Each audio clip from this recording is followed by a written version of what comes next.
بسم اللہ الرحمن الرحیم۔ السلام علیکم سال دوم۔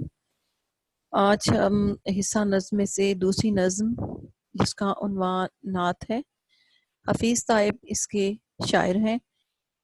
اس سے قبل کہ ہم نعت کی جانب بڑھیں، حفیظ طائب کے حوالے سے تعارفی گفتگو کر لیتے ہیں۔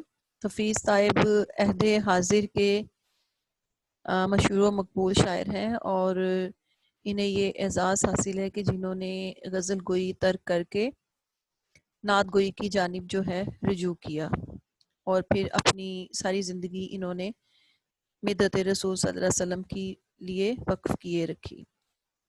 1931 میں یہ گجرانوالہ میں پیدا ہوئے تھے، اور پنجابی شعبہ پنجابی میں یہ بطور لیکچرر جو ہیں ان کی تقرری ہوئی تھی پنجاب یونیورسٹی میں۔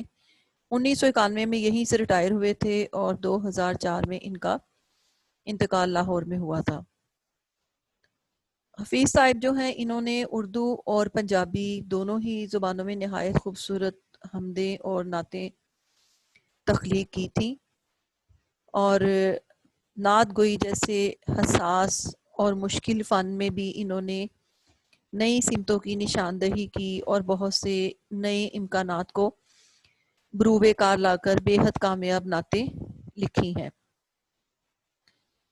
ان کے اردو نعتیہ مجموعوں کے نام کچھ یوں ہیں: صلو علیہ و آلہ، وہی یاسین، وہی طٰہٰ، اور وسلم تسلیما۔ پنجابی میں بھی ان کا ایک شعری مجموعہ ہے نعتیہ جس کا نام ہے سکھ متراں دی، اور کلیات حفیظ صاحب کے نام سے بھی ان کا ایک کلیات جو ہے منظر عام پر آ چکا ہے۔ نعت آپ جانتے ہیں کہ ایسی نظم کو کہتے ہیں جس میں آپ صلی اللہ علیہ وآلہ وسلم کی تعریف بیان کی جائے، اور آپ صلی اللہ علیہ وسلم جو ہیں اللہ کے بعد آپ صلی اللہ علیہ وسلم کا نام، آپ صلی اللہ علیہ وسلم کی بزرگی، آپ صلی اللہ علیہ وسلم کی عظمت جو ہے اپنی جگہ مسلم ہے۔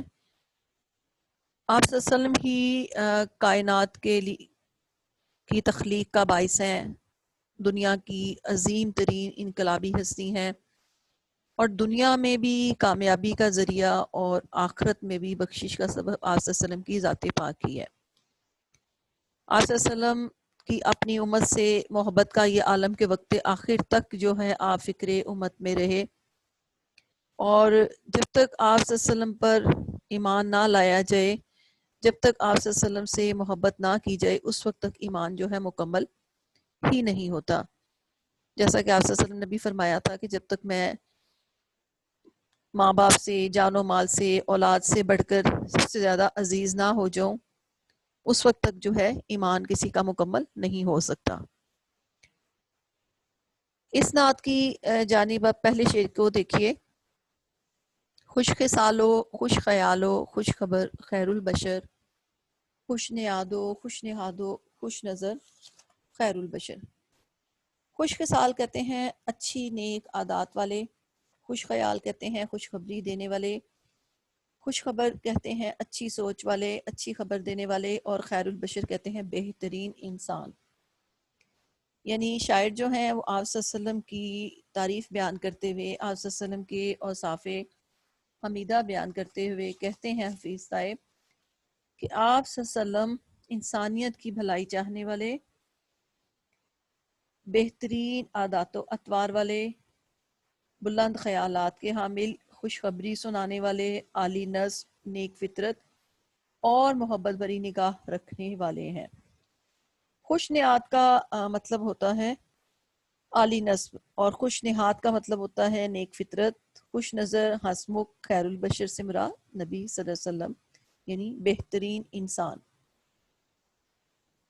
نبی صلی اللہ علیہ وسلم کی جو خصوصیات ہیں یہاں پر حفیظ صاحب اس کا ذکر کر رہے ہیں، ان خصوصیات کا، اور نبی اکرم صلی اللہ علیہ وسلم کی بعثت سے لے کے اب تک جو ہے آپ صلی اللہ علیہ وسلم کی اعتراف عظمت کا یہ سلسلہ جو ہے جاری و ساری ہے، اور شاعری میں یہی اعتراف عظمت جو ہے وہ صنف نعت میں ڈھل جاتا ہے۔ نبی صلی اللہ علیہ وسلم کی محبت کے جذبے کے تحت بے شمار نعتیں جو ہیں وہ تخلیق کی جا چکی ہیں اور یہ سلسلہ ہنوز جاری و ساری ہے۔ حفیظ صاحب عہد حاضر کے ممتاز نعت گو شاعر ہیں اور اس زیر مطالعہ نعت میں جو ہے اس کے مطلع میں شاعر نے خوش کے سابقے کے ساتھ نبی صلی اللہ علیہ وسلم کے اوصاف حمیدہ کی طرف اشارہ کیا ہے کہ آپ صلی اللہ علیہ وسلم کی ہستی تمام انسانوں سے بڑھ کر مثالی عادات و اطوار کی مالک ہے۔ آپ صلی اللہ علیہ وآلہ وسلم کی ذات ہمارے لیے بہترین نمونہ ہے۔ آپ صلی اللہ علیہ وسلم کے خیالات خوب اور صالح ہیں۔ نبی صلی اللہ علیہ وسلم خیر البشر، محسن انسانیت تھے، اور آپ صلی اللہ علیہ وسلم اپنی امت کے خیر خواہ، اپنی امت کی بھلائی چاہنے والے۔ آپ صلی اللہ علیہ وسلم کی انہی مثالی عادات و اطوار کی وجہ سے جو ہے آپ کو خلق عظیم کے مقام پر فائز ہونے کی جو ہے سند عطا کی گئی، اور آپ صلی اللہ علیہ وسلم کی اطاعت و پیروی میں ہی دینی دنیاوی دونوں جہانوں کی فلاح اور کامیابی جو ہے وہ پوشیدہ ہے۔ شعر اس کا حوالے کا دیکھ لیجئے۔ تیرے کمال کی حد کب کوئی بشر سمجھا، اسی قدر اسے حیرت ہوئی جس قدر سمجھا۔ یعنی آپ صلی اللہ علیہ وسلم کے معجزات کو، آپ صلی اللہ علیہ وسلم کے کمالات کو جاننا جو ہے کوئی آسان بات نہیں ہے۔ اگلا شعر دیکھیے۔ دل نوازو، دل پذیرو، دل نشینو، دل کشا، چارہ سازو، چارہ کارو، چارہ گر، خیر البشر۔ دل نواز کہتے ہیں مہربان، دلوں کو نوازنے والے۔ دل پذیر کہتے ہیں پسندیدہ طبیعت والے۔ دل نشین کہتے ہیں دل میں رہنے والے۔ دل کشا کہتے ہیں دل کو کھولنے والے، یعنی دل کو روشن کرنے والے۔ چارہ ساز، چارہ کار اور چارہ گر تینوں ہی جو لفظ ہیں اس کا مطلب ہے علاج کرنے والے، بھلائی کرنے والے۔ یہ شاعر کہتا ہے کہ آپ صلی اللہ علیہ وسلم بلا شبہ مہربان، دلوں میں اتر جانے والے، دلوں کو خوش کرنے والے ہیں۔ آپ صلی اللہ علیہ وسلم کی ذات مبارکہ انسانوں کے لیے چارہ ساز، چارہ کار اور چارہ گر کی حیثیت رکھتی ہے، اور آپ صلی اللہ علیہ وسلم جو ہیں اعلیٰ ترین صفات کے مالک ہیں۔ آپ صلی اللہ علیہ وسلم دلوں کو تسلی دینے والے ہیں، دلوں پر اثر کرنے والے ہیں اور دل کو خوش کرنے والے ہیں۔ آپ صلی اللہ علیہ وسلم مشکل کو آسان کرنے والے، کام بنانے والے اور درست کرنے والے بہترین انسان ہیں۔ حوالے کا شعر دیکھ لیجئے۔ وہ نبیوں میں رحمت لقب پانے والا، مرادیں غریبوں کی بر لانے والا، مصیبت میں غیروں کے کام آنے والا، وہ اپنے پرائے کا غم کھانے والا۔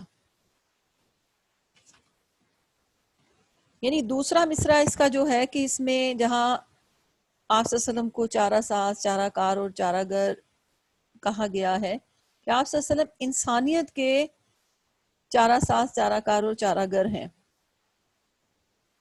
آپ صلی اللہ علیہ وسلم کی بعثت سے قبل جو دنیا کے حالات تھے، جس قدر جہالت چھائی ہوئی تھی، انسانیت شرف انسانیت سے کس قدر دور تھی، ان حالات میں آپ صلی اللہ علیہ وسلم چارہ ساز اور چارہ گر بن کر آئے اور دنیا کو ہدایت کا راستہ دکھایا اور دنیا کی خامیوں خرابیوں کو دور کیا، حلال حرام کا فرق بتایا، اچھے برے کی تمیز سکھائی۔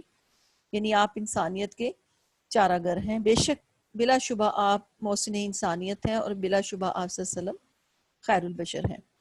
اگلا شعر دیکھیے کہ سر بسر مہر و مروت، سر بسر صدق و صفا، سر بسر لطف و عنایت، سر بسر خیر البشر۔ سر بسر کا مطلب ہے کہ مکمل، سراسر۔ آپ صلی اللہ علیہ وسلم کی ذات مبارک سراسر محبت، الفت، ہمدردی اور فیاضی ہے۔ آپ صلی اللہ علیہ وسلم عنایت اور مہربانی کی صفات والے بہترین انسان ہیں۔ نبی صلی اللہ علیہ وسلم کی ذات اقدس مکمل طور پر محبت و خلوص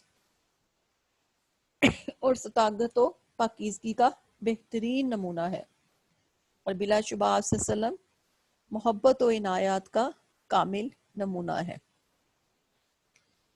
یہاں جو ہے نبی صلی اللہ علیہ وسلم کی جس صفت کے حوالے سے بات کی جا رہی ہے کہ وہ آپ کے محبت، خلوص، صداقت اور دیانت کے حوالے سے شاعر بات کر رہے ہیں کہ آپ صلی اللہ علیہ وسلم کی ذات مبارکہ بلا شبہ سراپا رحمت و محبت تھی۔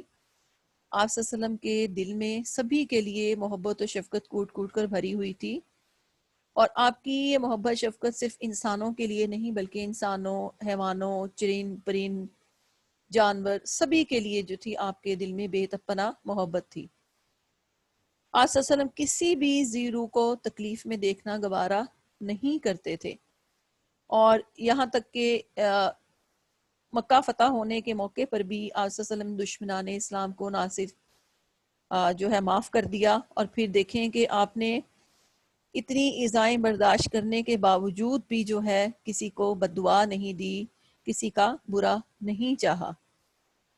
اور پھر آپ صلی اللہ علیہ وسلم کی سچائی اور دیانت بھی تمام شک و شبے سے بالا تر ہے کہ آپ کی اسی سچائی اور آپ کی اسی دیانتداری کی بنا پر کفار بھی آپ کو صادق اور امین کے ناموں سے پکارتے تھے۔ اگلا شعر دیکھیے، صاحب خلق عظیم و صاحب لطف امین، صاحب حق صاحب شک القمر خیر البشر۔ صاحب خلق عظیم یعنی بہترین اعلیٰ ترین اخلاق کے مالک، صاحب لطف امین یعنی ایسے جن کا لطف و کرم ہر ایک کے لیے ہو، یکساں ہو، صاحب حق یعنی سچی بات کرنے والے، حق پر قائم رہنے والے، صاحب شک القمر چاند کو دو ٹکڑا کرنے والے۔ آپ صلی اللہ علیہ وسلم کے معجزے کی طرف اشارہ کیا جا رہا ہے۔ شاعر نبی صلی اللہ علیہ وسلم کے اوصاف حمیدہ بیان کرتے ہوئے کہتے ہیں کہ آپ صلی اللہ علیہ وآلہ وسلم کی ذات مبارکہ، آپ صلی اللہ علیہ وسلم اخلاق کے اعلیٰ ترین منصب پر فائز تھے۔ آپ صلی اللہ علیہ وسلم کی محبت، شفقت، لطف و کرم، مہربانی ہر کسی کے لیے تھی۔ آپ صلی اللہ علیہ وسلم سچ اور حق بات کہنے والے اور حق پر قائم رہنے والے تھے، اور آپ صلی اللہ علیہ وسلم کے معجزے کی طرف اشارہ کیا جا رہا ہے کہ جو آپ نے چاند کو دو ٹکڑے کر دیا تھا انگلی کے اشارے سے۔ آپ صلی اللہ علیہ وسلم کی ذات کو انسانیت کے لیے بہترین نمونہ قرار دیا گیا ہے، اور قرآن پاک میں بھی ہے کہ بے شک آپ کا اخلاق سب سے بلند ہے۔ حضرت عائشہ صدیقہ رضی اللہ عنہا نے بھی آپ کو قرآن پاک کی جیتی جاگتی تصویر قرار دیا، اور آپ صلی اللہ علیہ وسلم کی صداقت، امانت، شرافت، حسن و کردار جو ہے وہ سب پر واضح تھی، اور بے شک آپ صلی اللہ علیہ وسلم اخلاق کے اعلیٰ مقام پر فائز ہیں۔ حوالے کا شعر دیکھیے، کردار کا یہ حال صداقت ہی صداقت، اخلاق کا یہ رنگ کہ قرآن ہی قرآن۔ آج کا ہم اپنا لیکچر یہی اختتام پذیر کرتے ہیں۔ اگلے لیکچر میں ہم نعت کے بقیہ اشعار کو مکمل کریں گے۔ اللہ حافظ۔